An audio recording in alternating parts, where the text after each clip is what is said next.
Pak Samiri sekarang masih hidup? Ya iya dong, masih hidup. Samiri masih hidup karena dialah Dajjal itu. Dan dia termasuk yang disebutkan dalam Al-Quran minal munzarin, orang-orang yang ditangguhkan nyawanya. Jadi yang ditangguhkan itu Pak di kalangan manusia itu dari kalangan Nabi ada Nabi Khidir, ada Nabi Ilyas. Dari kalangan musuhnya Nabi adalah Samiri. Dan dari kalangan jin, iblis. Iblis. Kalau jin ada yang mati. Tapi kalau iblis setan nggak mati-mati, Pak. Kalau iblis setan bisa nggak mati, kenapa Nabi Khidir kita pertanyakan? Emang susah bagi Allah memanjangkan umur Khidir? Enggak susah. Nah, Samiri ini di darahnya mengalir kegelapan setan dan iblis itu, maka dia bisa umurnya panjang. Nah, gimana caranya hanya Allah yang tahu tuh, kok bisa gitu. Ya, tubuhnya tubuh manusia, Pak. Jangan dibayangkan Samiri itu badannya gede, raksasa, enggak. Nanti antum kalau umur panjang tahu deh. Ya, kalau di hadis kan disebutkan berbulu apa, itu riwayat Tamim Ad-Dari. Tamim Ad-Dari seorang pelaut, lalu terdampar di satu pulau, dan dia kena ketakutan, ya, yang dia lihat tuh gede, yang diceritakan tuh gede berbulu. Maksud gede di situ badannya kekar, bukan berarti badannya besar. Di zaman itu masih terpenjara dalam jeruji, yang mungkin di zaman siapa kita nggak tahu. Dan sekarang sudah keluar Pak dari penjaranya. Dia main-main di pulau itu. Tapi di mana pulaunya? Allahu a'lam. Ustadz, segitiga bermuda. Ya salam ya. Jangan cocok logi deh. Kalau kita nggak tahu, kita bilang nggak tahu. Memang dalilnya nggak ada, nasnya nggak ada. Kita ceritakan saja yang mana kita tahu. Yang sampai kepada kita. Ya. Gimana Ustadz? Khalas, masih ada? Ustaz. Satu pertanyaan lagi mungkin Ustaz. Dari Bapak Darmawan, Assalamualaikum Buya. Di dalam surat Al-Kahfi disebutkan Ya'juj dan Ma'juj akan keluar ke dunia. Mana yang lebih keluar? Ad-Dajjal atau Ya'juj dan Ma'juj? Kalau Ya'juj Ma'juj kita bahas sendiri aja kali ya. Karena Ya'juj Ma'juj itu setelah Al-Mahdi berkuasa 7-9 tahun, rasanya seperti ratusan tahun, sebagaimana Dajjal 40 tahun, padahal cuma 40 hari, nanti baru muncul Ya'juj Ma'juj. Dan jangan cocok logi, jangan tuduh negara tertentu. Ya, matanya sipit. Dulu yang disebut mata sipit di hadis orang Turki, tapi bangsa Turki beda dengan negara Turki. Ya kan? Beda. Bangsa Turki Pak beda dengan negara Turki. Bangsa Turki itu sampai ke Uzbekistan, Turkmenistan, Azerbaijan, Mongolia, semua itu disebut Turki. Matanya sipit-sipit, tapi badannya gede-gede. Nah, Ya'juj Ma'juj itu sudah dikunci oleh Zulkarnain. Nah, nanti pembahasannya panjang. Kita bedah itu surat Al-Kahfi, lalu masuk ke hadisnya. Insya Allah. Nanti Bapak paham apa yang disebut zombie. Zombie yang lebih dahsyat dari zombinya Dajjal. Ya, jadi Dajjal itu nggak ada apa-apanya dibanding Ya'juj Ma'juj. Ya, semoga nggak ketemu lah antum. Ya, sebelum nanti terjadi, Allah kasih hadiah, kita tenang aja, insya Allah. Ya, masa diketuk-ketukin terus. Kaif, apa pertanyaannya? Apakah Al-Mahdi mengetahui dirinya Al-Mahdi? Iya betul Ustaz. Ya tahu dong. Masa wali nggak tahu dirinya wali? Bedanya Nabi Muhammad ini cara mengenalnya dengan mengenal Nabi Muhammad Sallallahu Alaihi Wasallam. Semakin kita kenal sosok Nabi Muhammad, semakin mudah nanti mengenal Al-Mahdi. Suatu kali datang Abu Dzar kepada Nabi Sallallahu Alaihi Wasallam. Apa kata Abu Dzar? Ya Rasulullah, kaifa arafta annaka nabiyyun? Wahai Rasulullah, bagaimana caranya engkau tahu bahwa engkau itu nabi? Jadi sudah dikasih tahu, Pak. Dijawab oleh Nabi, inilah jawaban untuk Al-Mahdi. Kata beliau, satu kali aku sedang main-main dengan saudara susuku, anak Halimah Sa'diyah, ya, di perkampungan Bani Sa'ad. Tiba-tiba datang dua malaikat bersayap besar, ngomong, huwa-huwa, gitu. Dia enggak orangnya. Jadi malaikat pun nanya, satu Jibril, satu Mikail, Jibril, emang dia? Gitu. Ente yakin? Iya kata Jibril.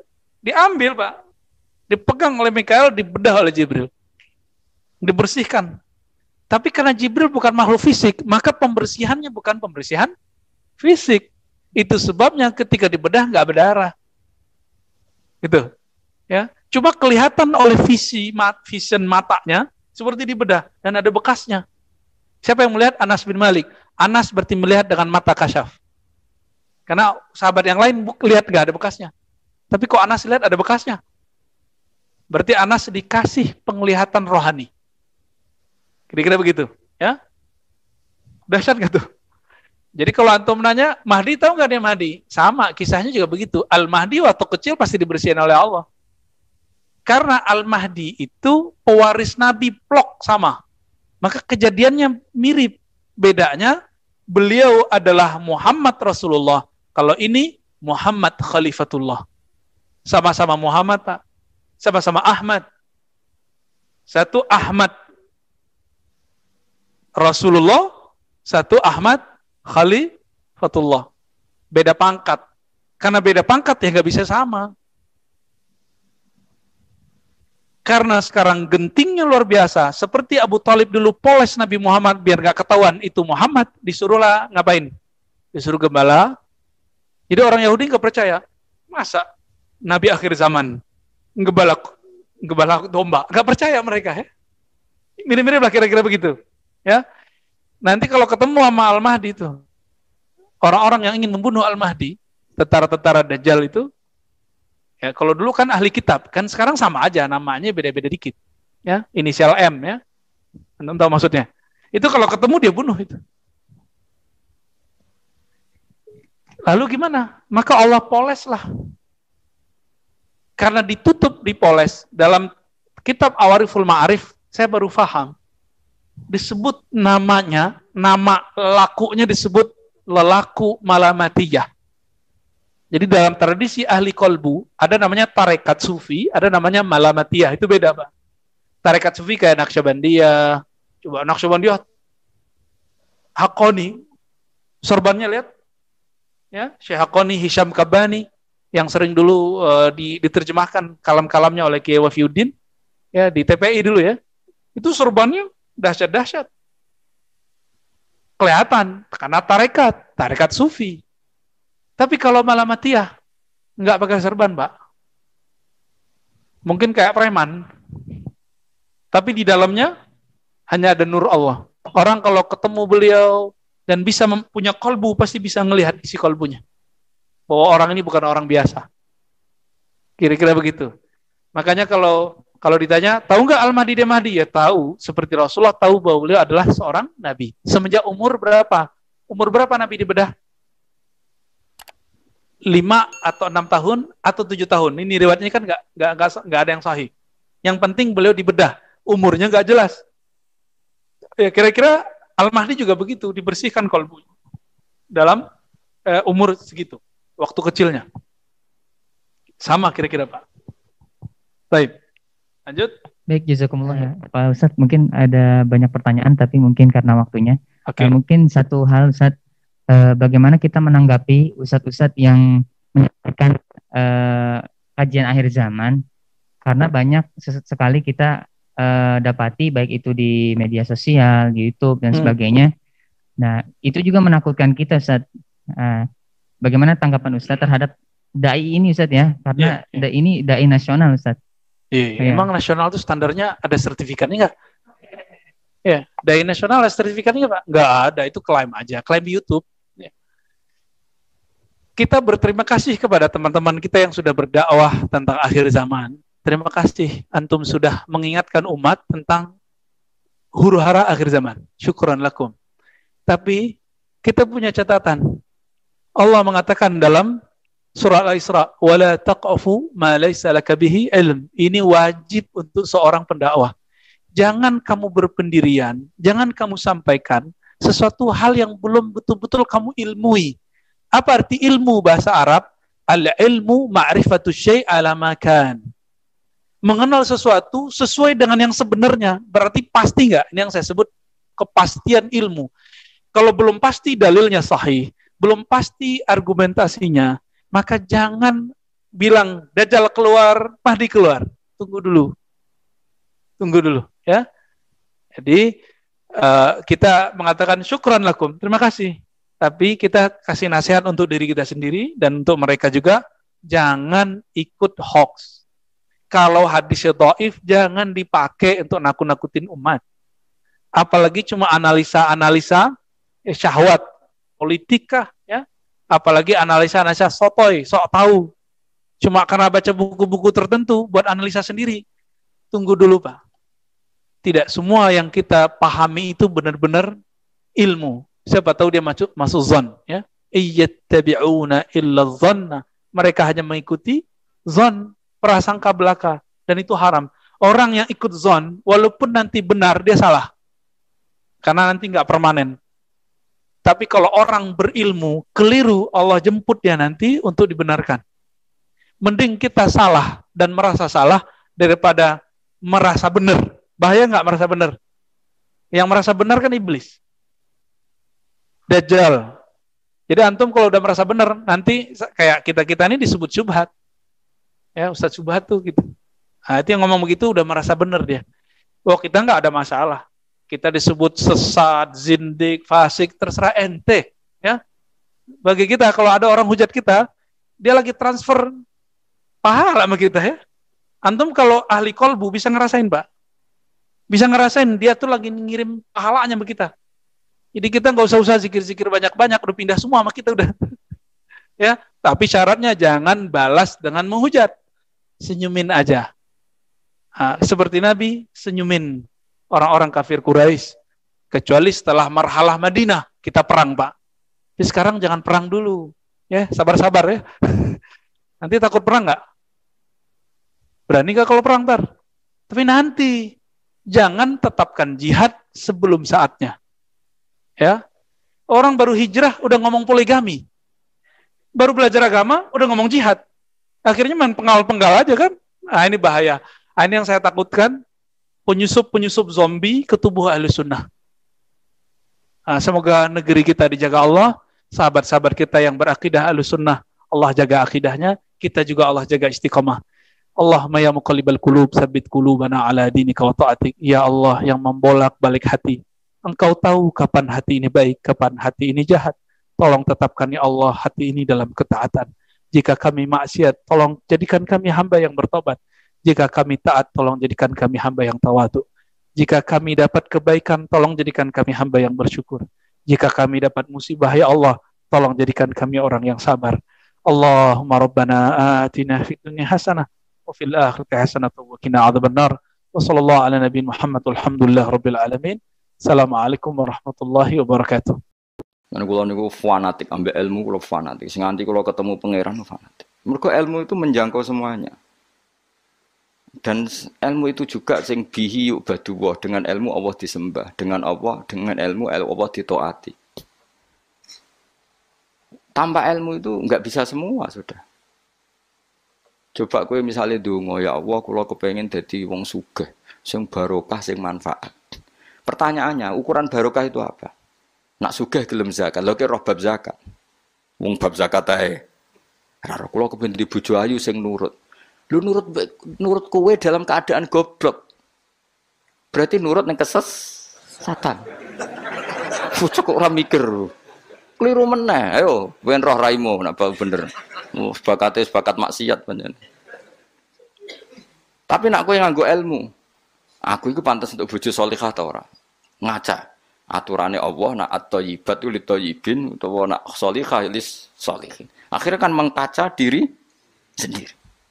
Wis ra sedo donga mengke riyen Gusti, salihah mengke riyen tak saleh riyen ngono-ngono.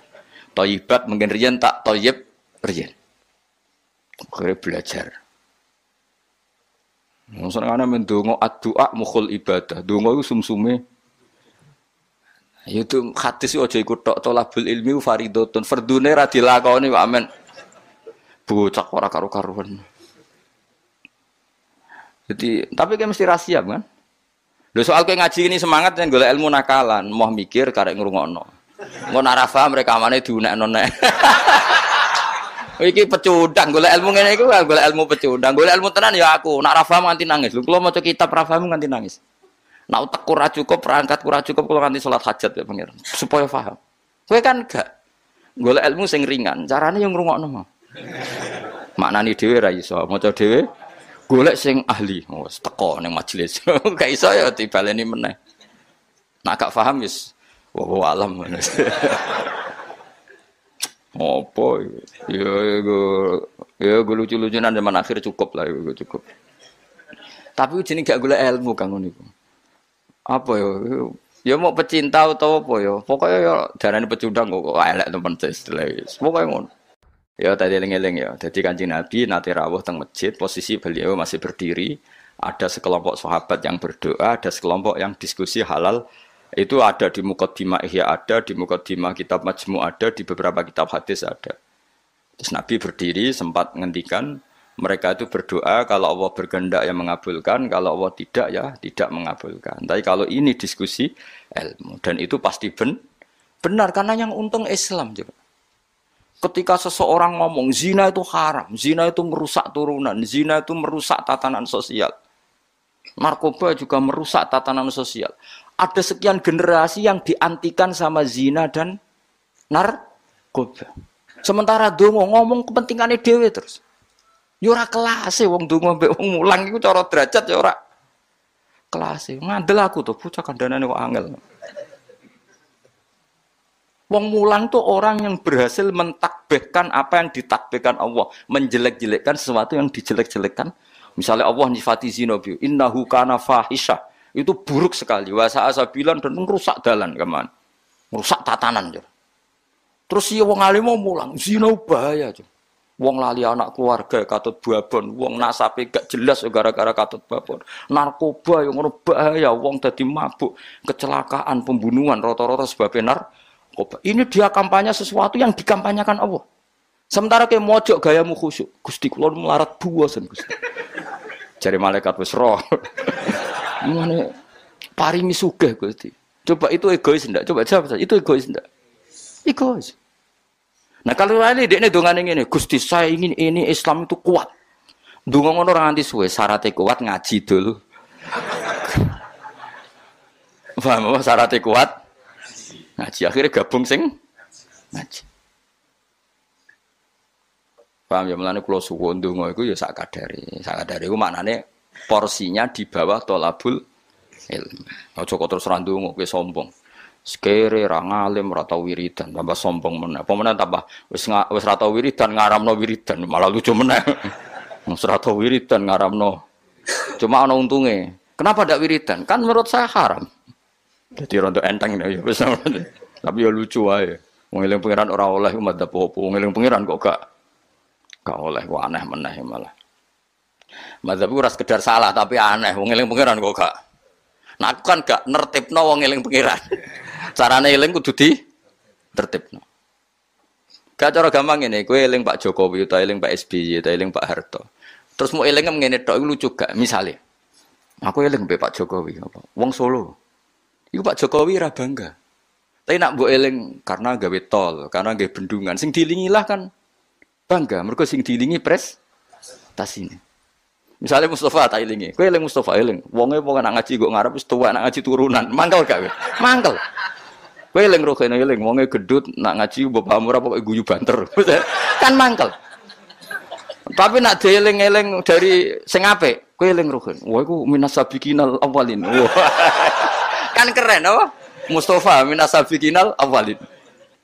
Padha terus kerene apa? Misale Allah mbok eling-eling mau prestasi Allah iku nuruti kowe iku kepengin dibojo ayu, kepengin di omah apik. Allah kok bojak bakas.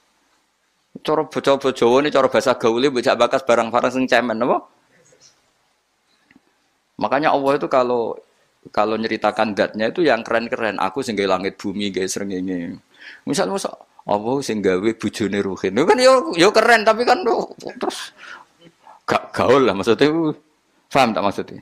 Jadi eling pangeran aku kudu ditertibno, maksudnya dengan sifat sing keren.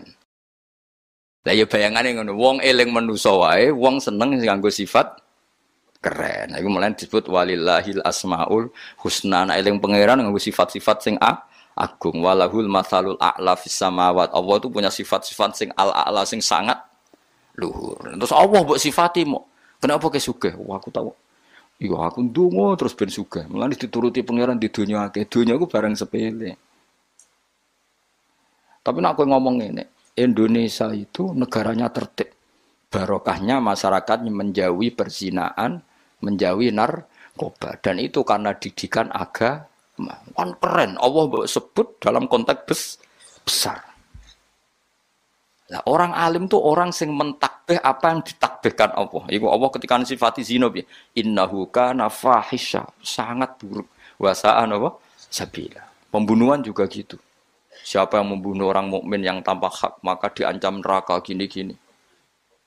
Ya jelas ya kula suwun ya, pokoke wong kudu seneng ilmu. Sak dhuwure seneng wiridan. Ya tetep wiridan kowe. Wis ngaji ora wiridan ora terus dadi apa. Dadi thariqah lae sak ngisore ngaji. Tetep maksudnya ya thariqah iku nganggo napa? Ngaji. Ora kok terus kula kepengin jenengan seneng kula mboten penting. Sampeyan seneng kula ora penting. Kula kepengine senengi pangeran, ra sampeyan senengi. Senengi malah ribet. Senengi amen sowan malah ngel-ngel wong. Sowan kiai pas ngaji tak kandhani, sowan kiai nak ben barokah pas siji ya kiainya sudah milik publik, suasananya ngaji. Lah nek sowan maling terus suasanane, geng jam pinten rawuhe. Sehat napa mboten? Gak sehat gak kelar rene aneh-aneh ngono. Mesti takokane iku barang-barang ra penting, bener apa?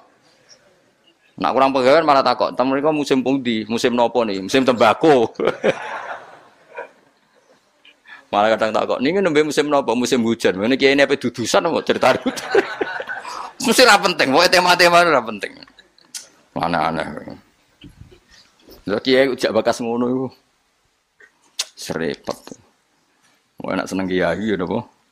Ngaji, liyane iku gak penting. Kecuali ya kadang-kadang.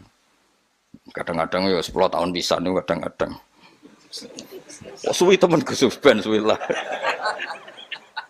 Masih sering ngaji, liyane iku sak sepate wae apa? Adian sahabat Nabi kayak kenangannya gue ngaji. Saya sering ketemu Nabi tapi suasana sebenarnya agak sowan, itu yang salah paham orang. Sering ketemu Nabi sebenarnya suasananya ada sowan, ketemunya di masjid itu ya Nabi ngaji. Nabi kalau ngaji itu rileks. Ya gojlok-gojlokan rileks terus. Kadang ya dijak bodoni bareng sahabat-sahabat. Lho kula tak cerita Nabi itu dijak bodoni sahabat kenate. Tapi Nabi kan gak mungkin nglalosno bodoni.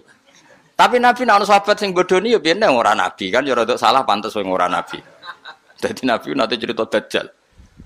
Sok ben wong kelaparan kabeh ning akhir zaman. Kelaparan kabeh. Kuwabe wong butuh mangan, kelaparan, kehausan dari Nabi.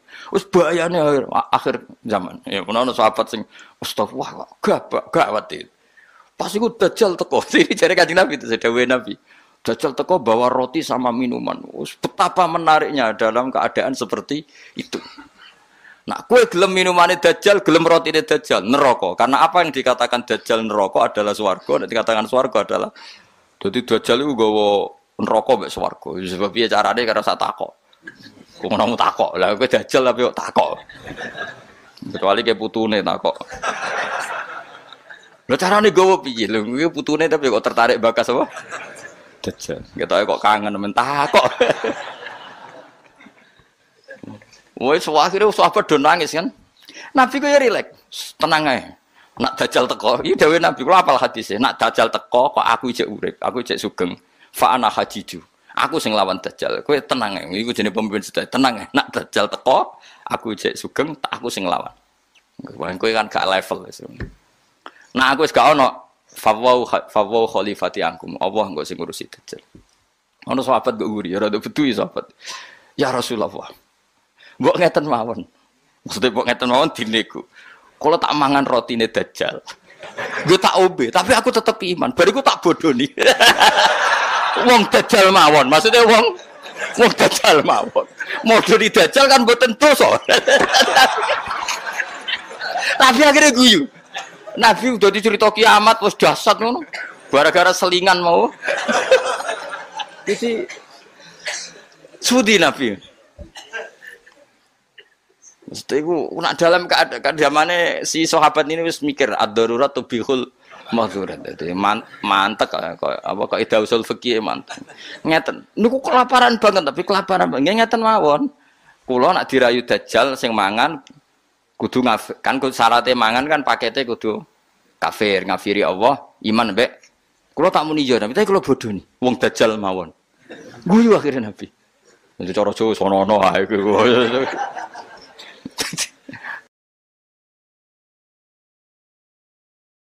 Jadi jangan kira Nabi itu terus wong sowan itu mboten, maksudnya itu ya sering ketemu tapi tidak sowan karena Nabi memang miliknya umat. Jadi kalau ketemu ya di Sufah itu teras masjid.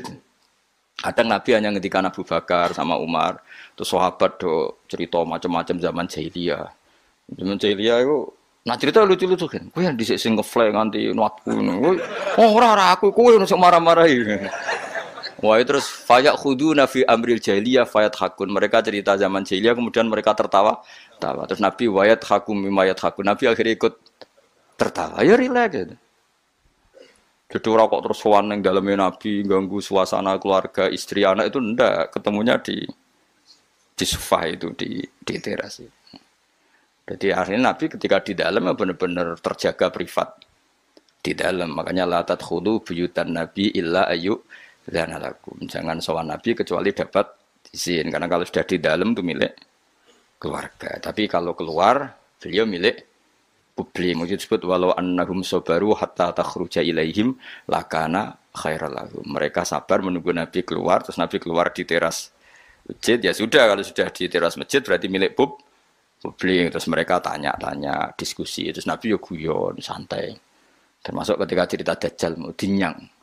Kalau keadaannya seperti itu ya Rasulullah, kenapa kita tidak makan saja dulu? Bariku Dajjal tak bodoh nih, tak hapusi. Kan ngapusi Dajjal Nabi. Akhirnya difekihkan, piye hukumi ngapusi Dajjal. Jadi ya riang, jadi dhisik ku ya riang yo. Ya rileks. Ya karena tadi ya Pak. Ya karena tadi memang kesalahan sahabat itu ya rileks. Tapi itu saya ulang lagi itu di Sufah, bukan di dalam. Di mana? Di Sufah. Di Sufah itu teras masjid. Itu Nabi kalau sudah di situ rileks sekali karena ya sampai macam-macam sampai